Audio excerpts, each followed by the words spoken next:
That was just your moment of zen. That's my view from my hotel room. Hi everyone, I'm about to go live here. I am live. I'm waiting for, I'm not trying to make you jealous. I actually didn't know it was turned around. Hold on guys, Dr. Ayman, Daniel Ayman's gonna be joining me in a minute. And I'm so excited because he's awesome. I did a podcast with him a few weeks ago and now he's actually my doctor. So we're gonna be talking about brain health. His book, his new book is he's one of the most popular psychiatrists in America. That's why I'm saying him. He just did, and his new book is amazing, The End of Mental Illness. Hold on a minute. So, I know, isn't he great? You love him. I love him too. Hold on guys. I've got a lot of technology going on. I don't usually use my iPad. Okay. Hi guys. I'm good. I'm in Maui. I think I want to be here for a little while so I can talk to all of you. Oh, Doc Eggman is requested. Let's find it here. I'm gonna let you. One second.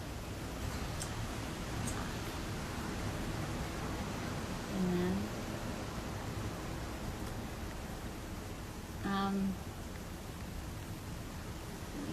hold on guys. Okay.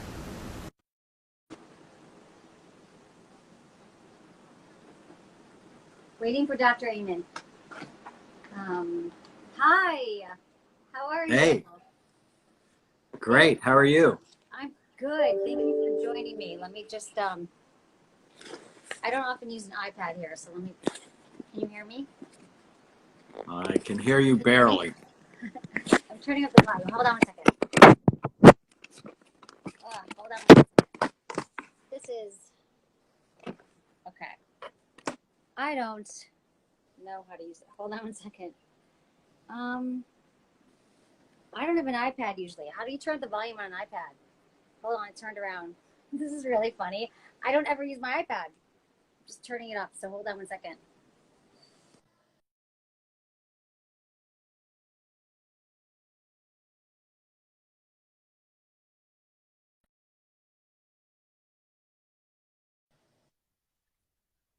Okay. Hey. One. Hi, Dr. Ayman. How are you? Hey, Emily. Can you hear me now? I can hear you now. Thank you for joining me. You're welcome. Your view is amazing. Thank you.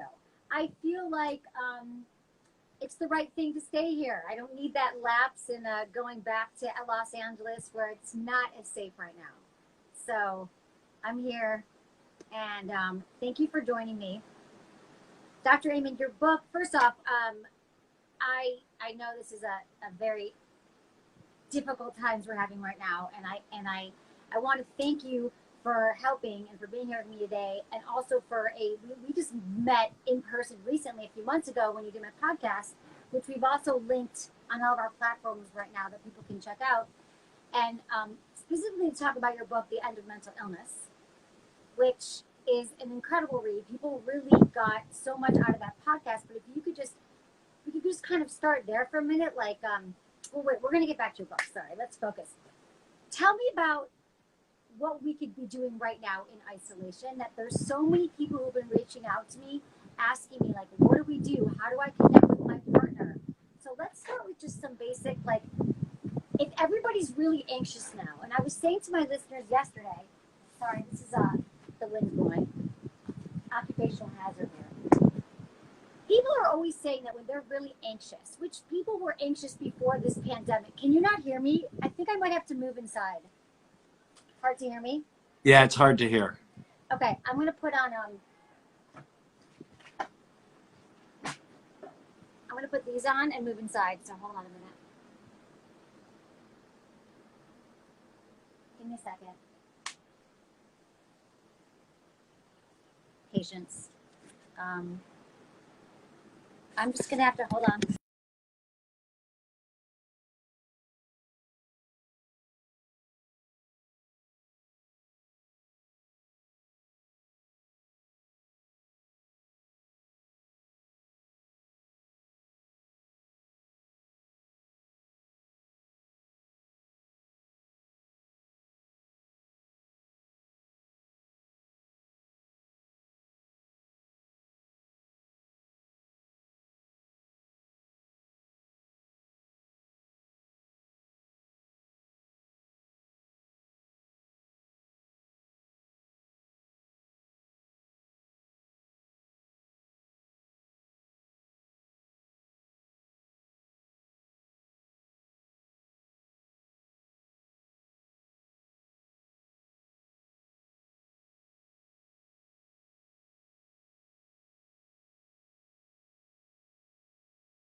Well, there you are. Can you hear me? I don't know. I said, there you are. Bluetooth here, and I don't know how to do it. So just hang with me. What else do we got to do? And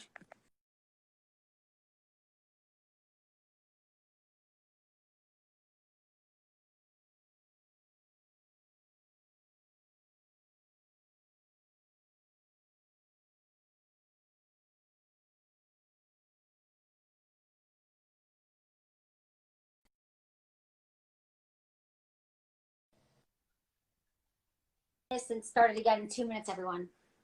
So I don't know how else to, or just hang on a minute. Me now. I can hear you. Okay. Hi. So, Hey. Dr. Ayman, what do we do right now? What do we do in this? How do we? If we've, I'm gonna have to just. I can't. Hi. We have to be grounded. How do we communicate better right now, Ayman? How do we? We've always had. People have been telling me that they've been too anxious to connect with their partner sexually because they were worried about so many other things. And now we're all really concerned because we have this virus. And I feel like through you, I've learned a lot about anxiety and how a lot of it starts with our thoughts. So how do we start with ourselves, and then how do we learn to communicate better with our partners? So this is a time, because we all actually have more time since we're not commuting, we're not fighting traffic. You're in one of my favorite places in the world. I lived in Hawaii for 2 years, and so I just have such fond memories. Now is the time to get really serious about getting healthy. And what I say is mental hygiene is just as important as washing your hands. So disinfecting our thoughts, I call them killing the ants, just critical for people to get and stay healthy. So let's start with some anxiety is good. That you really should have some anxiety. The don't worry, be happy people. So those young people we saw on the beaches in Florida, they died the earliest from accidents and preventable illnesses. So just be happy, don't worry, ignore our thoughts. That's not something that we can, that doesn't work. So don't worry, be happy dies early. That was from the longest longevity study ever done, started in 1921 by a Stanford psychologist. And then they followed these people for 90 years.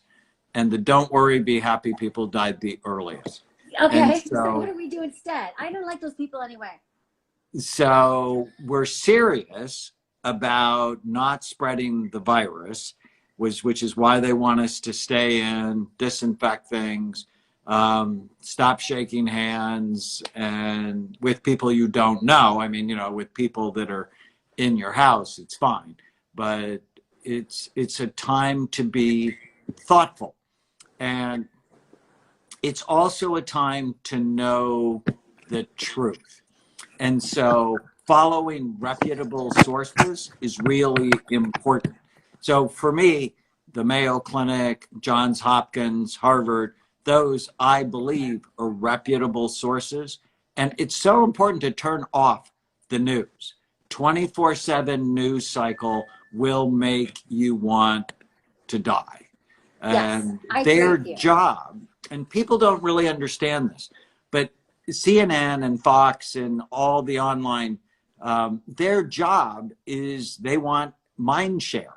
They want to keep your eyes on them as long as possible, because then they get more advertising revenue.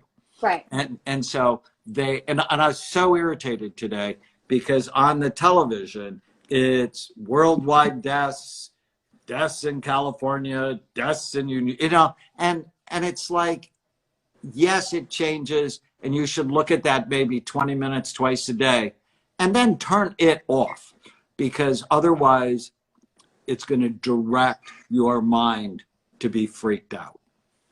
And so great advice. I mean, I think that we have to have structure around everything right now. And if you just find yourself mindlessly staring at the TV, it's always on in the background, put some rules around that and be like, okay, maybe I'll watch it for 10 minutes at morning and I'll watch it at night, but I'm not going to watch it. I'm not going to watch it all day, or don't watch it at all. Well, no, I think people need sources they trust, but they need to limit it and do other things. And so avoid clickbait and the herd mentality. In the end of mental illness, I talk about, are you a wolf, a sheep, or a sheepdog? And wolves prey on the vulnerable. And so probably not many people watching are wolves. Right. But way too many people are sheep. They go with the herd, they do what everybody else is doing, and they're not protecting, that's what sheepdogs do, themselves and the people they love. So with children, being firm, this is how it's going to be, but do it in a kind way. I just posted on Facebook Live, parenting in a pandemic. And it's like, it's really a time. That's so good. Everyone can find it at, everyone's like, stop moving the camera, but I can't find a place to set it down. So can you just keep talking while I figure out my AirPods, because then I can be outside, and tell everyone where to find you. At Dr. Sure. Ayman, So, Dr. Ayman on Facebook. Dr. Daniel Ayman on Facebook, at Doc on Instagram. My wife and I do a podcast called Brain Warriors Way podcast.com.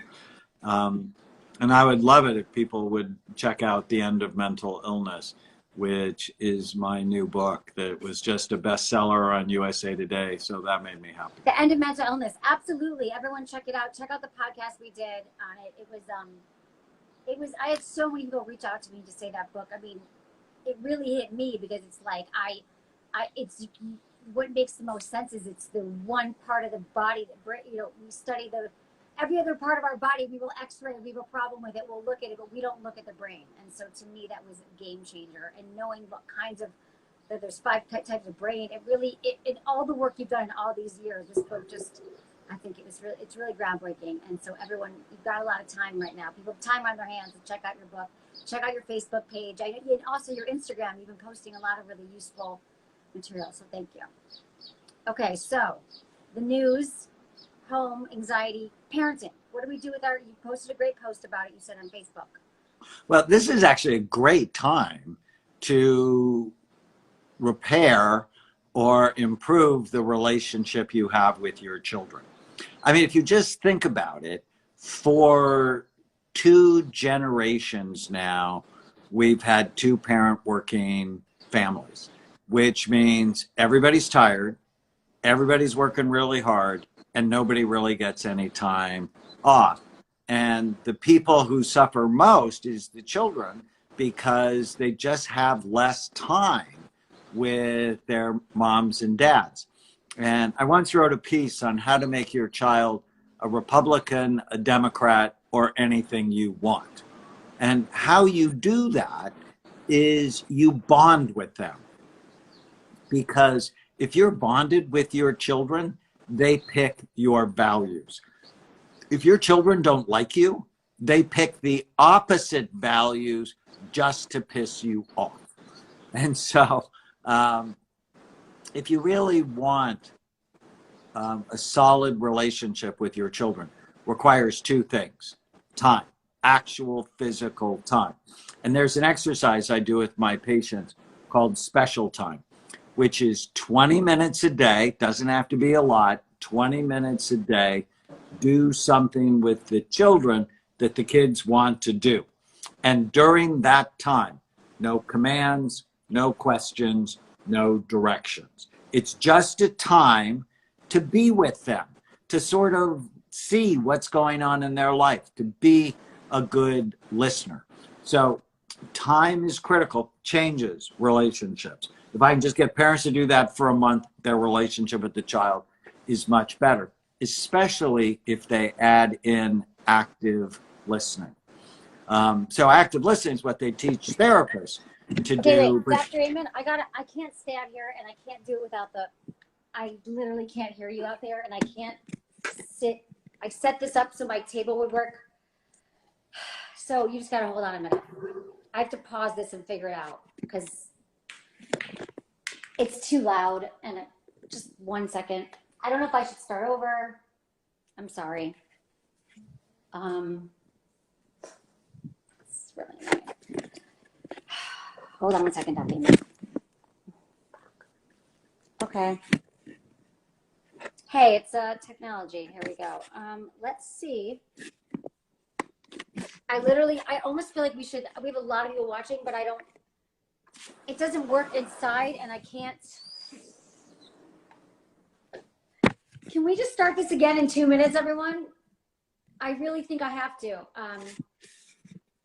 The internet changes in different rooms and I have to get my Wi-Fi set up, Doc Ayman, so could we just start this again? Sure. Everyone? I'm sorry, I don't know what else to do. It's technology. I'll 2 minutes. I'm just gonna log on again, okay? Thank you. Everyone come back. We'll be right back. Thanks.